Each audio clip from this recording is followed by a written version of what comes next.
Na leo kunakuwa na mtazamo tofauti katika wengi. Waislamu wengine wanatambua kwamba siku ya Idi ni siku ya kufurahi, siku ya Idi ni siku ya kushereheka, lakini wajue kwamba kila kitu kimewekewa utaratibu. Kwa hiyo hata kufurahi umewekewa utaratibu upi wa kufurahi, lakini bado tutambue kwamba Allah subhanahu wa ta'ala ameapa kwa siku 10 na hii leo ni siku ya 10, na Mtume akatufafanulia kwamba siku 10 hizi ni siku ambazo ujira wake ni mkubwa, na aribu wala khusran ala hasbi ra'sil mal, kwamba faida na hasara inalingana au inapatikana kutokana na msingi, yani mtaji wa mtu ndio ambao utamsababisha apate faida kubwa au apate hasara kubwa. Uwe na shilingi 50,000 yako, uchukue shilingi 10,000, useme hii 10,000 nafanya biashara, basi utapata faida kulingana na ile 10,000. Aidha itakuingizia shilingi 7,700, itakuingizia shilingi 5,500 au 3,300. Na ikitokea bahati mbaya sasa utapata hasara kutokana na ile 10,000, kwa maana aidha utapata hasara, umenunua mzigo wa 10,000, umeuza mpaka umemaliza upata 7,000, kwa maana 3,000 imekatika. Sasa kama hivyo ndio hii siku ya leo na siku zilizotangulia, ikiwa ni kubwa sana, ukifanya jambo zuri unapata ujira mkubwa mara 2 na mara 3 na mara zaidi kwa zile amali utakazozifanya usiokuwa ndani ya msimu huu. Ndio hivyo basi, ukifanya jambo baya min babi iktifai, kwamba ukifanya jambo baya katika siku 10 hizi, basi utakuja kushangaa ujira wake wa yale mambo mabaya, kwa maana ya madhambi ni mazito, ni makubwa mno, kuyalinganisha na madhambi yale ambayo makosa yake umeyafanya kipindi ambacho sio kipindi cha hizi siku 10.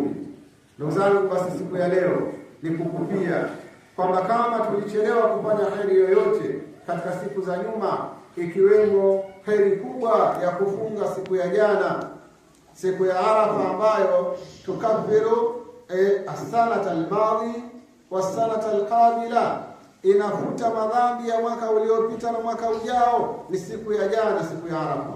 Kama bahati mbaya hukufunga, bado leo ni miongoni mwa siku ambazo ukifanya heri ujira unakuwa mkubwa. Basi hebu tukupie leo, tufanye heri leo hii. Na heri, ndugu zangu, inajulikana.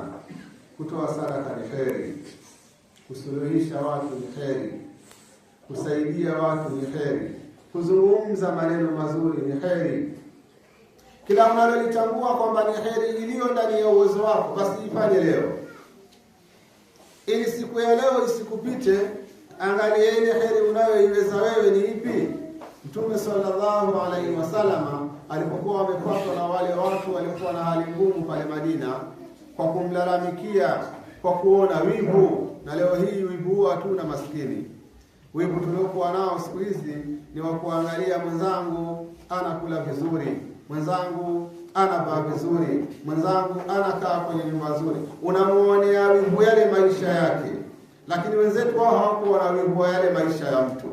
Walikuwa na wivu ya jambo jingine, kwamba dhahaba ahli duthuri bil ujuri. Ya Rasulullah, hawa wenzetu wenye pesa ndio wanaopata thawabu nyingi hawa, kwa sababu wakifunga na sisi tunafunga, tuko sawa.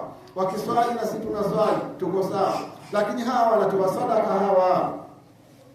hawa wanawachia huru wasijini ni watumwa, hawa wanatoa zaka, haya mambo haya wakiyafanya wanapata thawabu ambazo sisi hatuwezi kuzifanya. Ndio Mtume sallallahu alaihi wasallam akawaambia, awalaisa kad ja'ala Allahu sawa lakum ma tasaddaqun, hivi Mungu si amewajalia ambavyo mtatoa sadaka? Akaorodhesha vitu vingi pale Mtume sallallahu alaihi wasallam. Miongoni mwa vitu sasa ndio wewe utakuja kujikuta kwamba hauna udhuru wa kufanya wa kutoa sadaka, hauna udhuru wa kukosa heri. Maana alikutoa kwamba walikalimatu tayyibatu sadaka. Haya maneno mazuri tu, haya maneno mazuri na yanauzwa wapi? Mathalan, maneno mazuri pia ni sadaka. Lakini pia Mtume sallallahu alaihi wasallam akaenda mbali zaidi kwa wale ambao ni wanaume waliokuwa tayari wanawake zao na wanawake waliokuwa na waume zao. Mtume asema wa fi budhi ahadikum sadaqa, hata kule kukaa na mkeo ndani mkafanya mambo yenu na nini, ni katika jambo ambalo linakuingizia thawabu nyingi. Mpaka maswahaba wakatatizika, ya Rasulullah, ayati ahaduna shahawatahu thumma yakunu lahu ajr. Yani mtu akiendea starehe zake, anasikia raha zake, anakwenda kujifariji, jambo hilo pia alafu tena bado apate thawabu. Akawaambia Mtume, naam, kwani mnaonaje kama angekuwa mtu ameenda wenyewe mnasema kumwagilia moyo, lakini moyo huo unaenda kumwagilia kwenye haramu, unaona ingekwaje? Akana alaihi wizru, angepata dhambi? Jawabu likawa ni naam. Akasema basi kadhalika idha wada'a fi halal, hivyo akiweka katika halali. Basi kama wewe una pesa ya kutoa sadaka, huna sijui kitu gani cha kufanya, haya ikifika usiku mapema, lala nyumbani na mkeo, kaeni zungumzeni mazungumzo yenu matamu na nini. Leo wewe pesa za kutoa huna, sadaka huna, sijui kitu gani huna, alafu pia pengine uenda kukaa maskani mpaka saa 6 za usiku, ukija mke kalala, walala na wewe. Sasa sitakuwa wengine wajifungia mwenyewe milango ya kheri. Hapo pia kuna sadaka hapo. Kama umekosa sadaka mchana wote, hapo kuna sadaka ya mwisho. Nenda katoe sadaka na ina ujira mkubwa. Na pengine Mwenyezi Mungu ukifanya kwa nia kama hiyo, Mungu naye atakuletea riziki ya mtoto akawa mzuri kwa sababu ulimtafuta kwa nia nzuri. Kuna watu wengine wanafanya jambo alafu hamna, don't care. Sio kwamba anafanya kwamba apate nini, anachokipata kiweje. Mtu anafanya tu kama ni sehemu ya maisha. Lakini jambo ambalo linatakiwa ulifanye kwa kuliazimia na kulikusudia. Ndio maana kwa wale ambao wanalifanya kwa kuliazimia, mpaka wamefikia mahali wameelekezwa namna ya kuliendea ile jambo. Mtume sallallahu alaihi wasallam katika hadithi Ibn Abbas yasema, law anna ahadukum idha arada an yati amra'atahu qala bismillah allahumma jannibna ash-shaytana wa jannibni ash-shaytana ma razaqtana fa innahu in qaddara lahumā al-waladu la yadurruhu asiyat au shaytan katakaliwa nyingine. Kwamba mtu ambaye anataka kukaa na mkewe katika faragha zao akasema bismillah allahumma jannibna ash-shaytana wa jannibni ash-shaytana ma razaqtana, wakikadiriwa riziki ya mtoto katika jambo lile la siku ile, basi hatahudhuriwa na shetani. Leo hii tuna watoto mpaka wamefikia hatua wamewajua baba zao, wanajiita watoto wa nani? Wa Ibilisi. Ibilisi kweli ni watoto wa Ibilisi wale wa kikweli, kwa sababu Ibilisi anashirikiana na mwanadamu katika kila jambo. Ukiingia nyumbani kwako, Ibilisi kama ukusoma bismillah, Ibilisi asema wajatu mabita. Ukienda kwenye chakula ukala bila kusema bismillah, asema wajatu taama, nimepata chakula, nimepata sehemu ya kulala. Ukiingia ukasema bismillah, basi Ibilisi anaondoka. Anasema la mabita wala taama, hapa hakuna pa kulala wala pana chakula leo. Mwenyewe amefunga mlango wake. Yaani kusema bismillah kwa kuingia ndani ya nyumba, umefunga mlango, Ibilisi hawezi kuingia pale. Hapa na kulala. Basi ndio hivyo kwenye lile jambo pia, ina maana ukitaka kuliendea lile jambo, Ibilisi anakuja pale, vipi mzee, na mimi nitashare. Akikuona kimya kimya umevamia tu, basi na yeye tunashare wote. Sasa matokeo yake mtoto kesho kufa asema mimi mtoto wa Ibilisi, wajiuliza kivipi? Baba yake pengine damu yake ilikuwa kali zaidi, akakuzidi siku ile. Kwa yote siku ya leo pia kulitoa jambo zuri, kufanya jambo zuri, sadaka, maneno mazuri, alakuli hali tuwe tunaenda na muktadha wa layali na ashir. Kwamba leo ni siku ya 10, bado tuko katika siku ambazo unachokifanya kizuri unachuma. Ndugu zangu, siku hii ni siku maalum ambayo Mtume sallallahu alaihi wasallam alifanya ni ibada ya wasiku ambazo walifuta kwa Mayahudi wenyewe walikuwa na siku zao mbili. Siku hizo watu watapiga magoma yao, watakula, watafanya kila kitu. Alipowauliza nini hiyo, wakasema hizi ni siku wenyewe tunasherehekea kama ile. Ndio akawaambia basi kanibadala Allahu yaumain afdal, ambazo ni yaumul fitri wa yaumul adha. Siku mbili bora kabisa kuliko hizo siku zenu. Mungu kashawabadilishia tumieni hizo kusherehekea. Kwa na sisi tuzishike vizuri, tusherehekee, tule. Siku kama ya leo, jitahidi Muislamu, fanya ukunjufu katika chakula nyumbani kwako. Isifikie mahala mtoto anasema baba hatujashiba, mama hatujashiba, na hapa ni chakula kimeisha. Kama mnakula kilo moja hapo nyumbani, ukipika kilo moja na nusu siku ya leo, si vibaya, ni vizuri zaidi, kwa sababu anaweza kuja mgeni, lakini hata mtoto naye ajisikie. Lakini siku ya leo na siku ya kesho na siku ya kesho kutwa, hizi zote ni siku yatakikana, kama nafasi ipo, watu wale vizuri nyumbani. Katika hotuba tumeambiwa hapa, wajitahidi kusoma fi hadhihi ayyam. Ni haramu, jiepusheni kufunga katika siku hizi. Wajitahidi kusoma. Kwa wale wanaofunga sunna za Jumatatu na Alhamisi, kesho ni marufuku kufunga. Ni haramu. Ukifunga bila kujua, hutopata thawabu. Lakini kama unajua baada ya kusikia maneno kama na ukafunga, wapata dhambi. Sasa wao umefanya jambo wenyewe unaliona zuri, lakini wapata dhambi, ni haramu. Kwa nini? Fa innaha ayyamu aklin wa shurbin wa bi'al. Ni siku za kula na kunywa na yale mambo ya nyumbani. Hizi ni siku za mambo hayo. Kwa hiyo tusifunge, lakini kama tufunga pia basi tule vizuri. Ikiwa nafasi ipo ya kula wali leo, ule wali, na kesho pia ule wali, na kesho kutwa ule wali. Ili mradi pale nyumbani watoto ile furaha imetamallaki kwa muda wa siku zote 4 kuanzia leo, na siku 3 za baadaye zinaitwa ayyamu at-tashrik. Ndugu zangu, mambo ya kukumbushana katika siku kama ya leo ni mengi, lakini tuzingatie tu kwamba tuko katika neema ambayo Allah Subhanahu wa Ta'ala ametupa.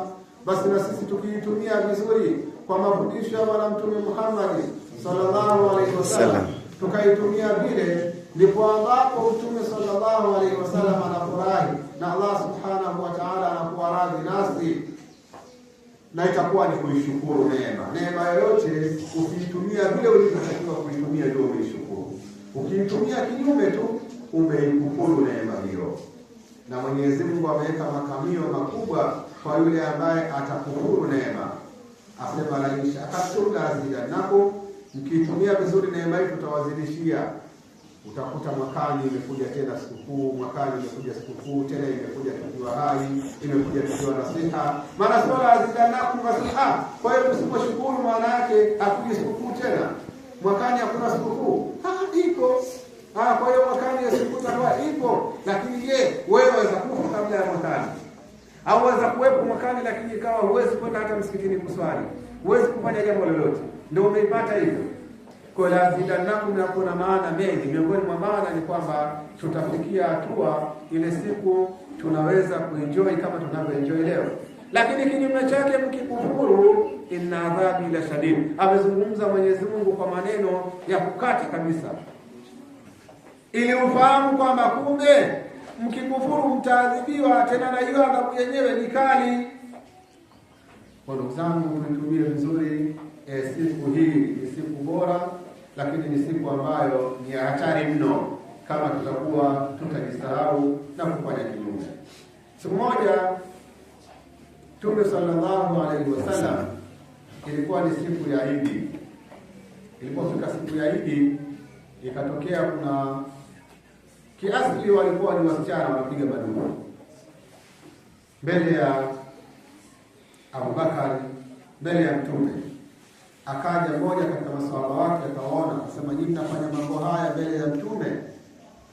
Mtume sallallahu alaihi wasallam akawaambia, inna likulli qaumin ida wa hadha iduna. Tena alianza kusema daha, waache, kwa sababu kila watu wana Idi na hii ndio Idi yetu. Kwa ndugu zangu, sherehe zinazofanyika katika masikukuu yetu ni nyingi, lakini sherehe ambazo zimetajwa zimetajwa ni dufu. Na kwenye mambo mengi ya Kiislamu, sherehe iliyotajwa ni dufu. Kwenye maharusi huko limetajwa dufu, kwenye sijui kitu gani limetajwa dufu. Kwa hiyo ndugu zangu, na sisi pia hapa huwa tunafanya utaratibu kama huo. Ikiwa wewe ni mtu unataka kufurahi, basi furahi kwa furaha ambayo umeelekezwa, furaha ambayo ni furaha salama. Na kama mwenyewe unataka kuwa huru, basi ndio utakapoamua ukaenda ukatafuta wapi leo channel inasoma wapi. Leo nasikia ni Kidiboni, ukaweka mafuta yako ya shilingi 5,000, ukaenda zako Kidiboni, ukarudi kesho hapo asubuhi, wasinzia na madhambi kilo 150, na pengine hayo pia nimeyakadiria machache. Kwa ndugu zangu, pale tutakuwa na sherehe pia. Tutafanya msabaka wa Qur'ani muda wa saa 8 mpaka saa 11. Tukiwahi tutafanya zama, tukiwahi tutafanya usiku moja kwa moja hadhara moja. Hiyo yote ni kuonyesha kwamba ukiziba njia toa njia. Tunaambia Waislamu hakuna kwenda kwenye vigodoro, hakuna kwenda kwenye vijana. Alafu Waislamu wako ndani ya furaha yao inakamilika wapi? Ndio tunawekea mbadala ya mambo matamu kama hayo. Kuna Qur'ani watakuja kusoma pale, na pia katika hilo yule ambaye atakuwa ameruzukiwa